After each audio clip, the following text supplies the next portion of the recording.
मैं आज आपको आरबीआई के बारे में बताने वाली हूँ, जो कि बहुत ही इम्पोर्टेंट टॉपिक है। तो चलिए ये बात करते हैं कि आरबीआई का फुल फॉर्म क्या होता है, आरबीआई कैसे फंक्शन करता है, उसके ऑब्जेक्टिव्स क्या क्या होते हैं। चलिए ये जानते हैं। RBI reserve bank of India, इसकी स्थापना कब हुई थी? 1 अप्रैल 1935। 1 अप्रैल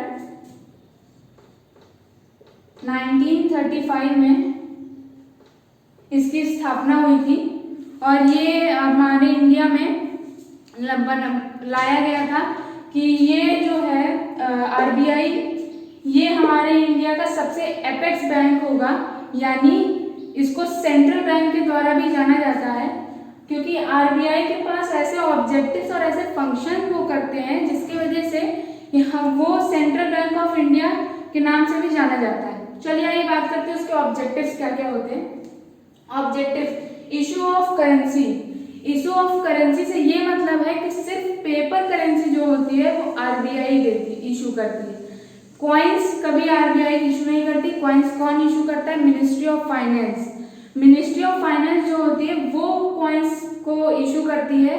जो पेपर करेंसी होती है, जो नोट्स आपको दिखते हैं, वो आरबीआई इशू करती है। दूसरा ऑब्जेक्टिव है इकोनॉमिकल हेल्प। इकोनॉमिकल हेल्प माने इकोनॉमिकल हेल्प जो है वो कॉमर्शियल बैंक्स को देता है आरबीआई। यानी जैसे कि कभी कभार क्या होता है, लूटपाट हो गई बैंक में, या बैंक के पास फंड्स कम पड़ गए, या बैंक को लोन लेना है, तो उस समय सिर्फ एक ही लेंडर ऑफ लास्ट रिजॉर्ट होता है, जो कि होता है आरबीआई। तीसरा है implementation of monetary policy. Implementation of monetary policy यानी गवर्नमेंट के द्वारा जो भी मॉनेटरी पॉलिसी लाई गई है उसको इम्प्लीमेंट करवाना कॉमर्शियल बैंक के द्वारा या पब्लिकली किसी भी मॉनेटरी पॉलिसी, जो भी गवर्नमेंट, जैसे अभी डिमोनेटाइजेशन आया था जब 500 और 1000 की नोट बंद कर दी गई थी, उस समय आरबीआई ने ये इम्प्लीमेंटेशन करवाया था कि कोई भी, जितने भी कॉमर्शियल बैंक्स हैं, वो इन नोट्स को एक्सचेंज करके नई नोट्स पब्लिक को देंगे, जिससे वो अपना एक्सचेंज कर सकें।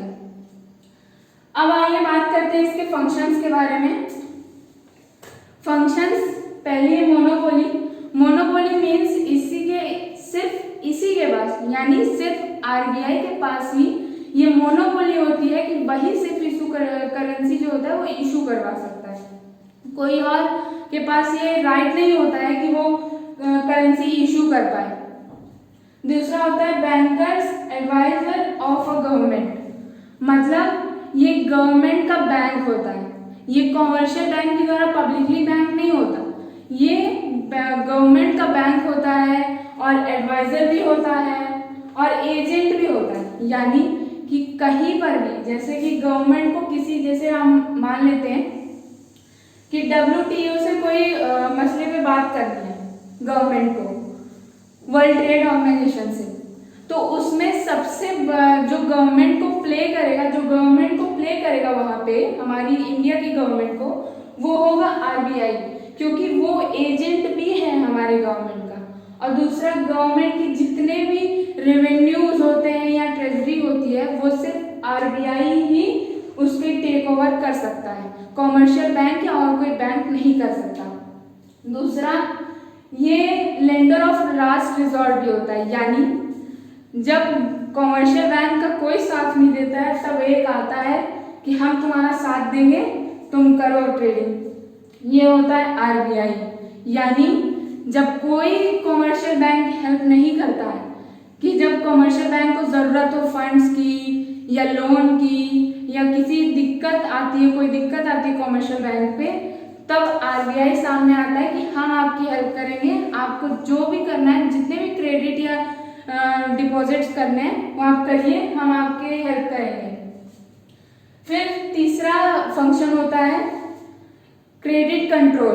क्रेडिट कंट्रोल यानी जितने भी क्रेडिट्स होते हैं उसको कंट्रोल करना आरबीआई के पास होता है। ये जो फंक्शन है ये कॉमर्शियल बैंक भी प्ले करता है, लेकिन कॉमर्शियल बैंक पब्लिक के थ्रू करता है, लेकिन जो आरबीआई होता है वो कॉमर्शियल बैंक के थ्रू करता है। यानी कॉमर्शियल बैंक जो लोन लेता है आरबीआई से, उस पे जो क्रेडिट होते हैं, जितने भी क्रेडिट होते हैं आरबीआई के, उसको कंट्रोल करना थ्रू सम रेशियोज, मतलब कि कुछ रेशियोज आरबीआई और कमर्शियल बैंक के बीच डिसाइडेड होते हैं कि वो उन्हीं रेशियोज के बीच में आदान प्रदान करेंगे। यानी आरबीआई अगर लोन देगा तो किसी रेशियो पे देगा कमर्शियल बैंक को, और कमर्शियल बैंक के द्वारा जो आरबीआई को हेल्प मिलती है वो भी किसी पर्टिकुलर रेट पे होता है। उसके बारे में भी मैं बताऊंगी।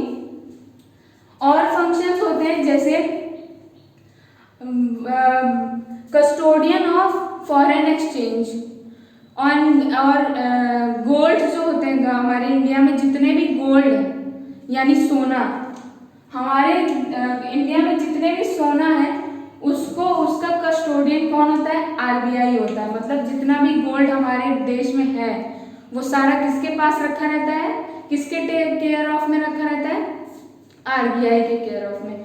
और जितने भी फॉरेन एक्सचेंज रेवेन्यूज होते हैं, फॉरेन एक्सचेंज रेवेन्यूज मतलब कि जैसे मान लेते हैं कि हमने कोई फॉरेन से कोई चीज गवर्नमेंट ने परचेज की, जैसे ग्लोबल टेंडर्स वगैरह होते हैं, जैसे अभी वैक्सीन लग रही है कोरोना वायरस की, तो उसके जो ग्लोबल टेंडर्स आते हैं वो ग्लोबली, जैसे अभी हमारे पास स्पुतनिक आई थी, तो स्पुतनिक का ग्लोबल टेंडर जो होता है वो आरबीआई के द्वारा लिया जाता है।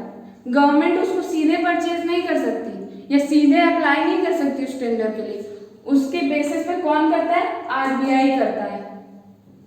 चलिए आइए बात करते हैं, मैंने बताया था आपको कुछ रेशियोज के बारे में, उन कुछ रेशियोज के बारे में। जैसे पहला रेशियो है सीआरआर,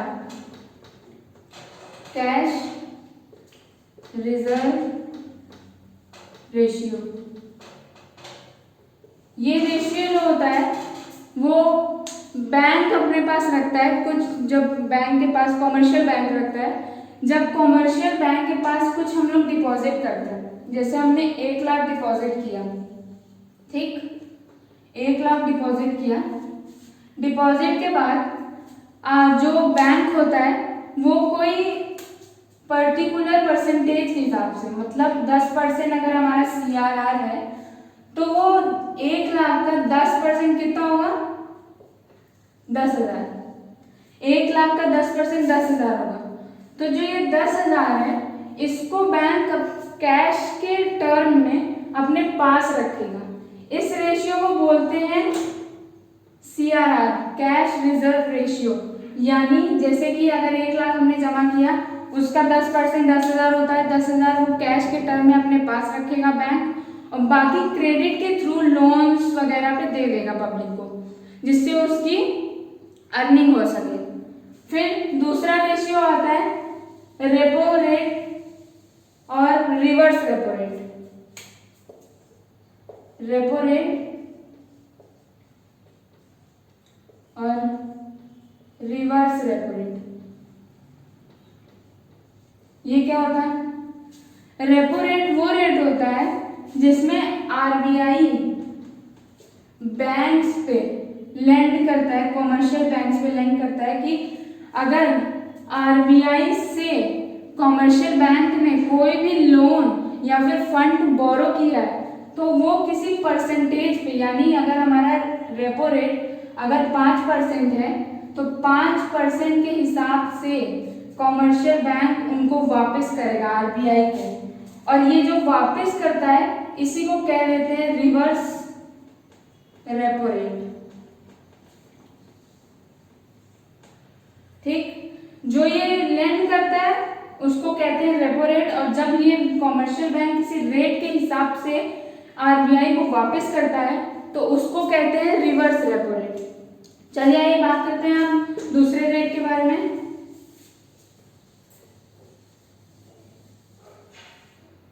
दूसरा है बैंक रेट।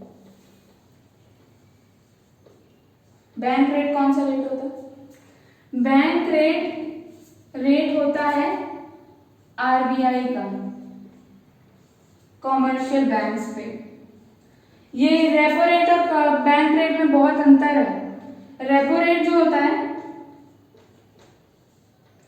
वो आरबीआई, रेपो रेट हमेशा कम होता है बैंक रेट से।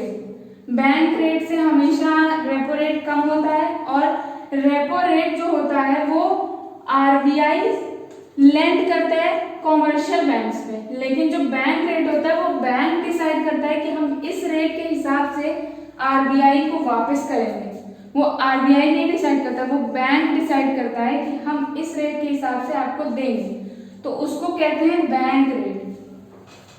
और हमेशा बैंक रेट जो होता है वो रेपो रेट से कम होता है, क्योंकि RBI is the lender of last resort. तो आरबीआई एक ऐसा लास्ट रिजॉर्ट होता है पैसे का, और कॉमर्शियल बैंक उसी पे लेंड करता है, तो इसीलिए वो आरबीआई हमेशा कम रखता है बैंक रेट से रेपो रेट को।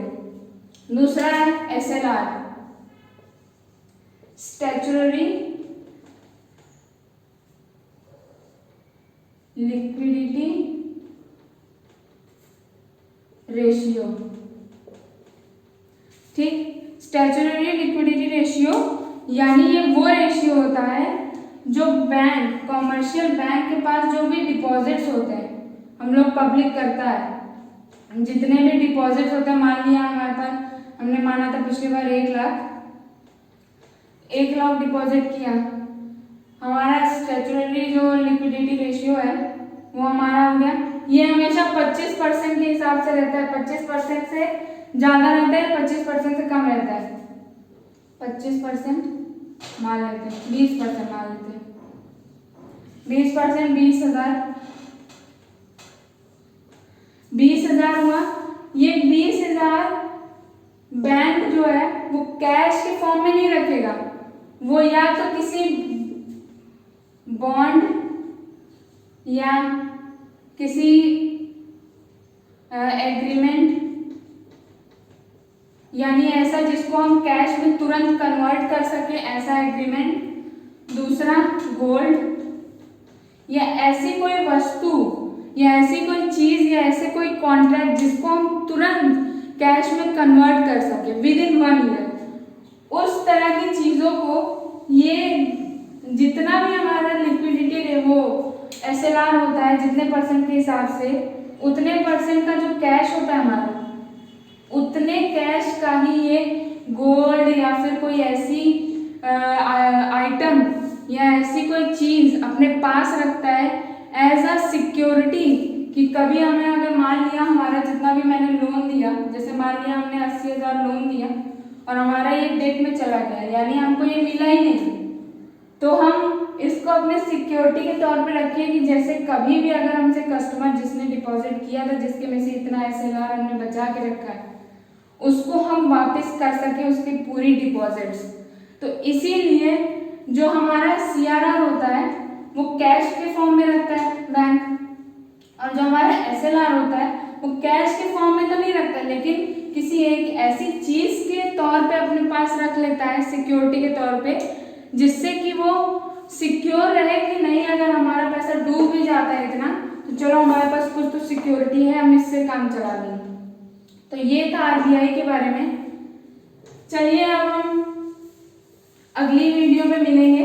अगली वीडियो में मैं आपको फिर से एक इम्पॉर्टेंट टॉपिक लेके आऊंगी, और ज़रूर देखिएगा और ये बताइएगा कि ये वीडियो आपको कैसा लगे, कमेंट करके ज़रूर बताइएगा, और लाइक शेयर और सब्सक्राइब ज़रूर कर दीजिएगा। Thank you and have a nice day.